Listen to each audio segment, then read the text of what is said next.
Hey there. Oh, first things first, I just wanted to show you that, I'm always wearing this sweatshirt, but I'm not always wearing this sweatshirt. And also, I have other sweatshirts, I have a lot of other clothes. I don't know why, I just been feeling this one. I just been feeling this color. And, you can just call it my uniform at this point, right? It is what it is. I'll be wearing this sweatshirt a lot this winter, apparently. The other thing is, I just came across this post on Facebook and I thought I would take a stab at it. Okay, I'll put some glasses on to read about it. I've been putting castor oil on my eyelids, but so far I still benefit from the glasses. So, post has inspired me to share. Oh, love when that happens. It just disappeared from the feed, but I know what group it was in. So, astrological.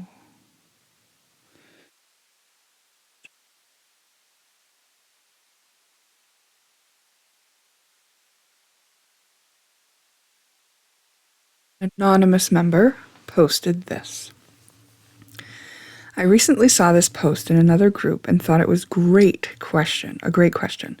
So I also want to know the answer to this as well. I also see many astrologers talk about this exact topic often. I too was abused by my parents and sister who are Capricorns, Scorpio, and Aquarius. They bullying me so bad that I had to move away from them.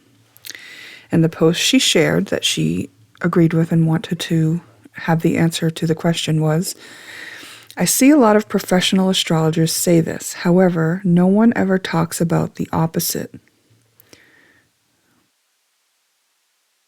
So first of all, let me read the thing that they're saying that professional astrologers say, which is, the karmic repercussions of messing with Capricorn, Aquarius, Scorpio, and Sagittarius placements when they've done nothing wrong to you is heavy. Good luck trying to mess with them for real. Some people truly have no idea how protected these people really are. LMAO. Okay, so then back to the post that the poster is sharing. It says, however, no one ever talks about the opposite of that. My mom is sun and rising in Sagittarius and moon in Capricorn, and she was mentally, physically, and emotionally abusive with me growing up and still is. I was the scapegoat in my family, and, to be honest, she was also abused by her dad. Generational trauma, I know. But where's my karma for this?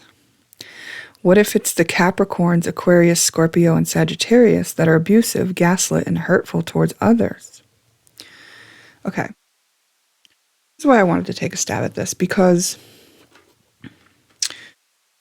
these people, all three of them, the one who posted the karmic thing about these people being protected, the one that said that no one talks about the opposite, and the one that said, hey, I also feel like no one talks about the opposite, and I want to bring this up.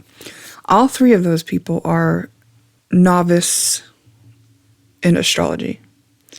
No question about it, okay? Because they're missing a fundamental understanding about what astrology is. Okay, so everything is energy. Everything.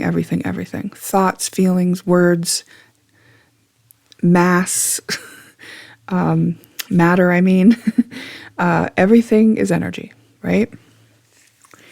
And the astrology chart basically shows us the energy that, let's take a birth chart, for instance, the energy that a person is having to work with and through for the incarnation they're in.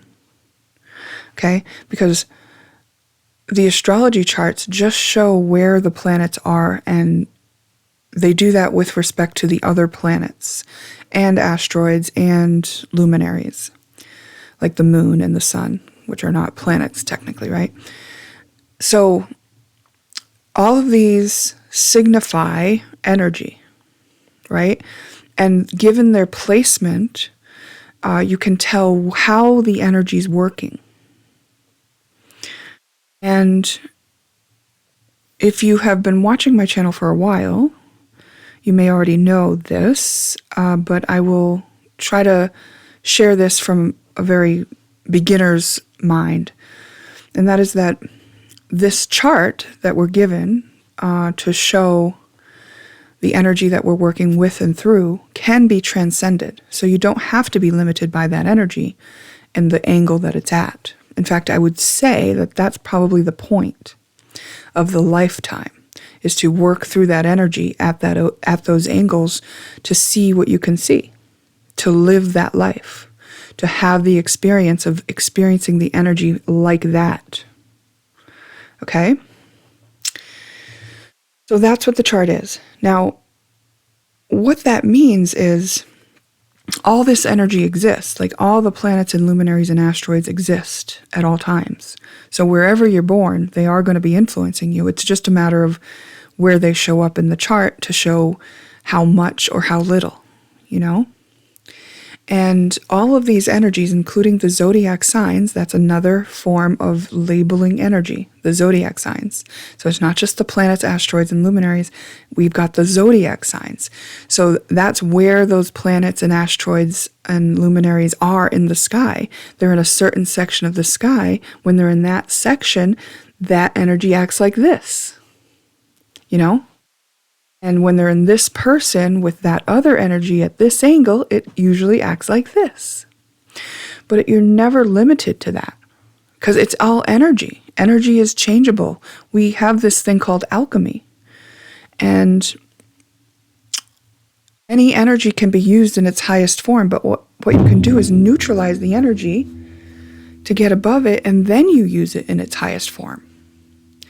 Okay? So when they are, well, first of all, the original post talking about the karmic repercussions for messing with Capricorn, Aquarius, and Scorpio and Sagittarius placements, everyone has those in their chart, every single person. And if somebody's sun sign, like if the sun was in Capricorn, Aquarius, Scorpio, or Sagittarius when the person was born, that's when we call them a Scorpio, a Sagittarius, you know, and so forth. But all that means is the sun was placed there, meaning they shine in that energy, or they have the ability to shine in that energy. Okay? And there's no such thing as those particular signs, people born with their sun in those particular signs being more protected than others, or having a heavier karmic retribution to pay when you harm them. That's not true. That's somebody's ego, which is trying to feel protected and kind of outsourcing it, and it's like when somebody wants to put a rumor out there to kind of protect themselves, like, you know, like don't mess with that person, maybe kind of rumor. It's like that. It's literally like that. It's very immature. It's okay. I'm not saying it's wrong. I'm not saying they're not allowed to do it. They're totally allowed to do it. But you see how it's snowballed now. And then this other person picked it up and said, well, what about the opposite? What about when those people that are Capricorns and Aquarius and Scorpios are doing the bad stuff? And if you go back to the understanding that everyone has all the energies, then you understand that having those energies has nothing to do with whether you're abusive or not, or whether you're abused or not. One thing that I have on my website, which is juliemandytuller.life, are some charts on astrology and a tutorial which shows you how you can understand how each energy, each zodiac sign applies to you. So you could go and use the charts, the tutorial and the charts that I have on my website, and find out where Capricorn is in your chart and how it's affecting you and what planets are playing in it and what house it's in and all kinds of great stuff, which does give you clues about how that energy might be working in your life. Capricorn energy, it's like an energy. And here's what I know about Capricorn energy. If you have a structure, Capricorn energy. If you have order, Capricorn energy. If you have rules, Capricorn energy. If you have an institution, Capricorn energy. If you have a long-standing habit, Capricorn energy. That's what Capricorn energy is. It's a structure. It's solid. It takes things in order. That's what Capricorn energy is. And so if you just look at your own life and look at where you are with regard to those topics, so if someone was abusive and they were doing it in a Capricorn way, they might try to contain someone, right? They might try to make a lot of rules for the person. Those would be Capricorn-ish ways of perpetuating abuse, right? If it was Scorpio, it's going to be psychological abuse. It's going to be sexual abuse. It's going to be things people don't talk about. It's going to be hard to see. It's going to be sneaky. It doesn't mean every Scorpio is like that. It doesn't mean every Capricorn is like that. I'm just giving examples of how that energy could be used in an abusive way. There is both sides of all the energy. You can use it for the good or the bad, good or the bad, and I'm using those in quotes because nothing is, I think it's an Eleanor Roosevelt quote, and it's nothing is either good or bad, only thinking makes it so. These are just experiences that we're having which clarify for us and let us know things that we wouldn't have otherwise known, right? What you're doing, you're doing a study of the energy. That's what you're doing. But because our culture has trained us into having a lack mindset and a victim mindset, it's really understandable that people would resort to interpreting the energies these ways. Like, I'm a victim to these energies. And actually, the bigger picture reveals that you actually have those energies, just like everybody else. You may have been abused in a way that you want to attribute to those energies, but maybe you're not actually even interpreting the situation correctly based on that. Like, meaning maybe you want to say that Capricorns are abusive and your abuse had nothing to do with Capricorn energy, Okay, so of course there are abusive patterns. Of course people can be abusive. It's not a joke. It's not something that I'm trying to make light of. It feels very scary and also understandable why people would interpret life through an energy of lack and victimization if they grew up in abuse. It's because your wounds veil your view. Your wounds veil your view. It's the energy of a wound, though. It's not the energy of Capricorn. It's not the energy of Scorpio. It's the energy of a boo-boo. It's the energy of a coping mechanism that you now have in order to deal with that until you process it through. And then you will neutralize it, get above it, and see a bigger picture view about it and know that you have a choice. You won't feel like a victim anymore once you heal these things. Okay? So, nobody is ever just one sign. Like, my sun is in Scorpio. I'm not just Scorpio. Okay, actually my a very the word just left me. Hold on. Practiced, an astrologer who had been in practice for more than 30 years did a reading on me and told me that, Jupiter rules my chart. Jupiter is the strongest energy in my chart. He's the ruler. Everything else in my chart sort of follows along the lines of what Jupiter says in my chart. See? So even though my sun is in Scorpio, which is ruled by Pluto, Jupiter is actually my ruler. And if you look at Jupiter in my chart, it's in my second house. And if you look at my sun, which is in Scorpio, it's in the ninth house. Guess who rules the ninth house? Jupiter. So Jupiter is ruling the placement where my sun is, even though it's in Scorpio.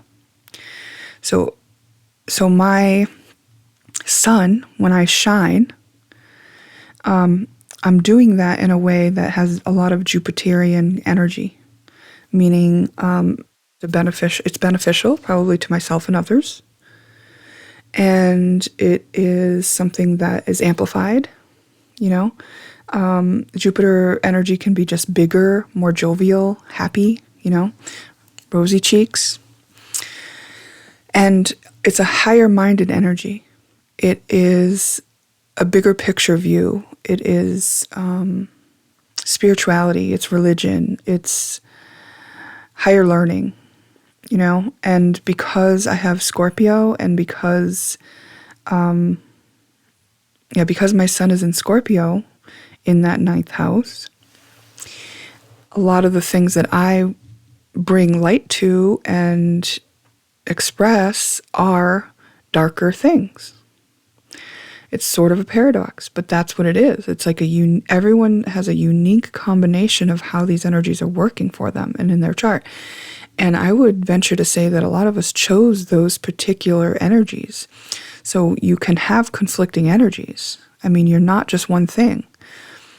In some circumstances, you might use one energy. In another circumstance, you might use a different energy, right? So when I'm communicating, I'm more apt to do it like in a Jupiterian way, but also in a Scorpion way, because my Mercury is also in the ninth house in Scorpio. So I can dig under the surface, but I can also share a bigger picture view, or I can share from a bigger picture view. But then when you look at my moon is in Cancer, and my moon is in the fifth house. And the fifth house is about romance, children, creativity. And Cancer is very sensitive, nostalgic, mother energy. So my emotions are more gentle, sensitive, more contained than which my masculine energy is, which is my sun energy. Your masculine energy is the sun, and your feminine energy is the moon. But that's not the only way that you can use those energies, because like I said, you can transcend anything in the chart and then get above it and then choose how to use your energy. So can't say lots. I have met some people who have transcended the chart. And so you're not going to be able to pin them down by looking at the chart. They've already completed it. They completed the work.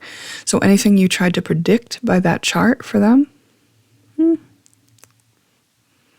might have been something they did in the past, might not be something they're stuck in now. How cool is that? In fact, I think in my journey, one of the things that I was brought to was that, so that I could see that it's true, that I could talk to someone who had really transcended their chart. And so I could see that, those were the things that I could see in their chart were the things that they had dealt with in the past. And maybe they were going to still deal with some levels of those things, going forward on deeper levels. Maybe they were going to continue to work on mastering some of those energies. It's entirely possible. But it's just much more subtle when you're at that level, when you've transcended a lot of it. So because these people are all three veiled by their wounding, one is using a coping mechanism of trying to act tough, like puff up the chest and say, don't mess with these people, you'll get bad karma, But that is a part of them that wants to protect themselves, so they're trying to put that out there. And then another person is saying, well, wait a minute, those people that you say are protected, those people are the ones who harmed me. And they're looking through the lens of their own wounding. And when you're looking through the lens of your own wounding, you'll notice that people who are traumatized are a little bit closed-minded or a little bit selfish, and they should be, right? They're needing to take care of a wound. So they really do need to pay attention to themselves. They really do need to tend to themselves. And it's okay for that to be their focus. But I'm just pointing out that they don't have a bigger picture view, right? They're not looking outside of themselves and going, oh, well, obviously a lot of people are Capricorns and not all of them are abusive. I mean, that is a little bit silly to think, right? But when you're wounded and you're looking at it, it's easier to think that because you're veiled. You're looking at it through the lens of your wound. And when we're not prepared to feel and process the feelings associated with our wounds, we are very likely to project them. And when we project them, what that means is we only see it outside of ourselves in someone else.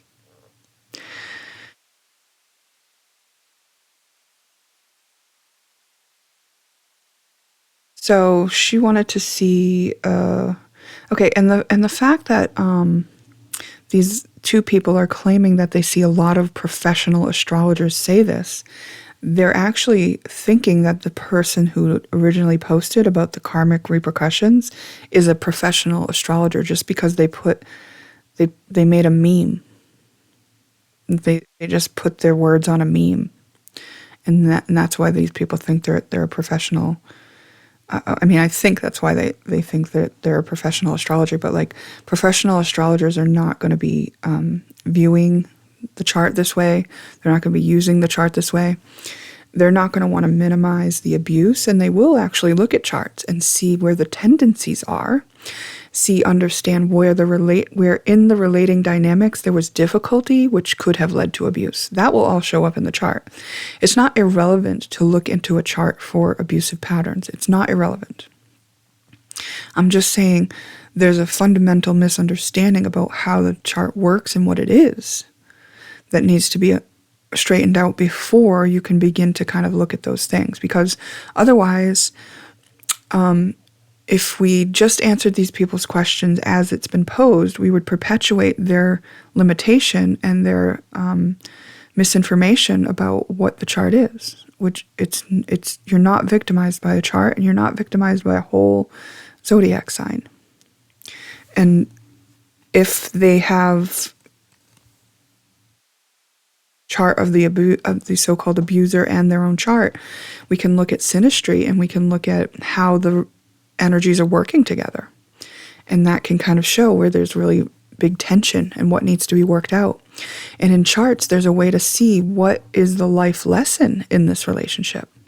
We can also look at the composite chart and see what the purpose of the relationship is. Like, we are all souls having a human experience here. So there's a soul's journey going on. And the reason why you have different energy to work with and through is because your soul is using those experiences of that energy to evolve. So this is what's shown in the chart. This potential is shown in the chart. And the transits that are happening and the progressions that go on as the energy moves forward and as you get activated by it again and again, grow you, give you opportunity to grow and learn. Just like every opportunity that you have when you interact with another person is the same thing as the opportunity you have when a year passes, when a day passes, when a month passes. The energies are always moving around because the transits are, the planets and asteroids and luminaries are still moving in the sky. So they're going to hit at different angles. And basically, the birth chart can be looked at through a lot of different lenses as well, right? We have Vedic astrology, we have this Western astrology, we have a draconic chart, which means, you're more looking at the soul. You have the heliocentric chart, which is looking at the chart from the point of view of the sun. So all it is, it's like someone once described it this way, and I loved this because it helped me understand when I was learning. And it's like, here's the information. Picture it's in this house. And like what you're doing is looking in the window at what's in the house. And depending on what window you look at, you'll see different things, right? That's what it's like when you look at the charts through Vedic versus Western versus heliocentric versus draconic charts. There's different information you'll see by looking in different windows. And that's not to be confused with the houses that we see in the birth chart of a Western chart. And what that means is, depending on the time you were born, we break up the zodiac into houses, 12 houses. So those houses help us know in what part of your life each energy is playing out. It would be like what lessons you have in what part of your life, kind of thing. So mine, it was in the 9th house I mentioned. And the 9th house is ruled by Jupiter. But the 9th house, we said, is higher learning and philosophy and religion and all that. So it's like my focus that I wanted to put a lot of my investment in this lifetime is in that way, is in the 9th house, which is learning, which is teaching, which is just philosophy, which is out of the box. The other thing that's out of the box for me is Aquarius. I have an Aquarius ascendant. That's very much dependent on what time you were born. So based on the time that I was born, my ascendant landed in Aquarius, and it put me at the equinox of Aquarius, 15 degrees Aquarius, which is a very potent degree in Aquarius. And Aquarius is the cycle breakers. It's ruled by Uranus. So this is the new age. This is the new earth. This is the way that we're moving into, the evolution that we're going through. And this is a very out of the box energy, and the ascendant is how the people see you. So the people who know me see me probably as a bit eccentric and different and not fitting in the box and kind of thinking and being and looking my own way, And that's shown in my chart. But could I transcend that? Could I actually appear another way? Sure. That would be pretty easy for me to appear to be in the box, right? I can see the box. I know what the box looks like. I can put a mask on just like the rest of us, right? And even when you transcend the chart, it doesn't mean that you won't ever use that energy. It just means that you have more free will to use that energy with, because you're aware of all the options that you have. You're free. You've earned your freedom because you neutralized the energy that may have been affecting you. So that means, like, say I had a square to my ascendant, which I don't think I do, but a square energy, which means it's at a certain angle with another planet or another house, another person. A square energy is tension. Now, if you have a chart with not a lot of squares and a lot of trines are harmonious, meaning the energy works well together naturally. But if you've got tension, that's where you're going to pay attention. And if you're trying to learn as a soul who just has this energy to learn with and through, the tension is the thing that's going to get your attention. So the tension is where you get your most growth. The tension is where you'll do the work. If it's not brought to your attention, how are you going to even work on it? It's just too easy. So say I had a square to my ascendant, like that would be something that I would be feeling like maybe at odds with who I am and how I'm seen, or something like that, depending on what it was, just as an example. And then say I worked through that and I said, I got to the point where I didn't really have an issue with people seeing me the way that I am, or wrong, not seeing me the way that I am, whatever the issue may have been. That means that I would have healed and there was no more resistance in me to that. And then I would get above it, and then I would be like, okay, well, I can conform or I can not conform. It's up to me what I do. Just as an example of how squares may work and what they're good for and why and how we would use them to learn. So if you look at a relationship where there's been abuse and you look at the synastry, there may be some squares where two energies were not working well together. And then there was probably a power struggle. And then there was maybe a poor coping mechanism mixed in. And this created the abuse. And yes, they can be generationally down. But some people are going to be more susceptible to it than others, right? Because here I am with a Cancer moon, and I have grown up in a lot of violence, but I didn't become violent. You know, I'm not saying I've never been violent. I've certainly been violent with my words. And you can look at my Scorpio Mercury for that, because Mercury is my communication and Scorpio goes beneath the surface. And I've shared in other videos how in the very beginning of my journey, I used to be very mean with my words. I could really cut somebody deep with my words.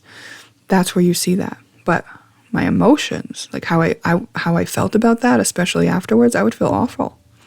And I never turned to violence, and that probably does have to do with my softness and my Cancer moon, right? And there are maybe some energies that are more apt to go in another direction. So it's not irrelevant to look at them. But it just doesn't mean that that person is that. You know? It doesn't mean that that person who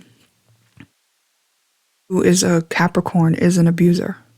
Just because they could be abusive and they could be doing it in a Capricorn way. Like I was abusive in a Scorpio way, but overall I'm not abusive. In fact, when I learned that that's what I was doing and why I was doing it, and that it was an automatic reaction due to the trauma that I had gone through, and I healed it, then I got above it and I could choose how I was. And I went, oh, I'm going to take the high road.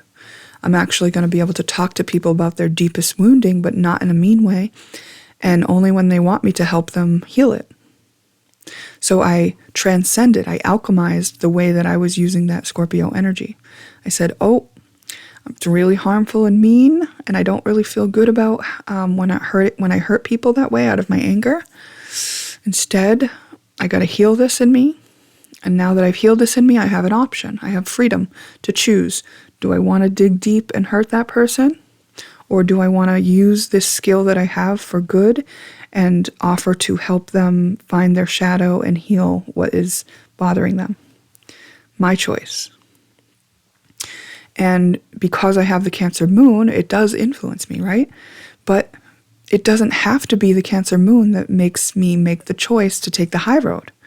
It could just be that I have a bigger picture view now and I'm going, oh, we're all connected. Oh, it doesn't make sense to put somebody else down. Oh, I could only have ever been projecting. I want to take responsibility for my own energy and my own wounds. So I'm not going to put it on other people anymore. You know? Could be for that reason. It could be any of this. Like, it's all just energy. And so when we look at zodiac signs, planets, asteroids, placements, in general, it can show us tendencies, but it can't show us tendencies for somebody who's transcended the chart. And it can't show us tendencies universally. Like, you can't define somebody as being a specific way just because they have a certain energy in a certain place. You really can't. But there are a lot of tendencies, and there's too many tendencies to ignore. And a lot of people aren't awake and they don't understand that they're programmed, and they are working within the confines of the energy that they're working with and through. So they are predictable. You can tell them what's coming up. You can tell them what's causing the energy. You can tell them how to release themselves using the chart. Absolutely. It's important to have an understanding that that's what's happening, though. So that's just my perspective and my view. And, you know, I am just someone who started, I don't know, looking at astrology like 20 something years ago. And there's a huge learning curve, so I don't know everything. And I'm mostly intuitively led on through astrology. I love horary astrology, which is a way to use the chart as a divination tool. And I am still fascinated by astrology, even to this day, even knowing that I could transcend it all, and knowing I haven't. It's pretty cool. It's pretty cool, but I wouldn't attribute abuse to a sign or a planet. But there are asteroids that signify abuse. But the thing about it is, when you see an asteroid like that in the chart, you could just be seeing that someone was abused. And that doesn't mean they're going to be abusive. It could mean that they have to heal abuse. So, given somebody's demeanor right in front of you when you're looking at the chart and you see the asteroid that signifies abuse, and given the stories that they might tell you or other things in their chart, you can probably make a good intuitive speculation on how that energy has worked and whether or not they're abusive. You could, you know.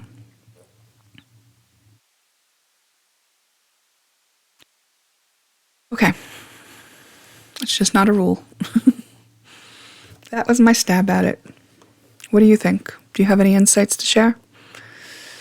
I would be interested.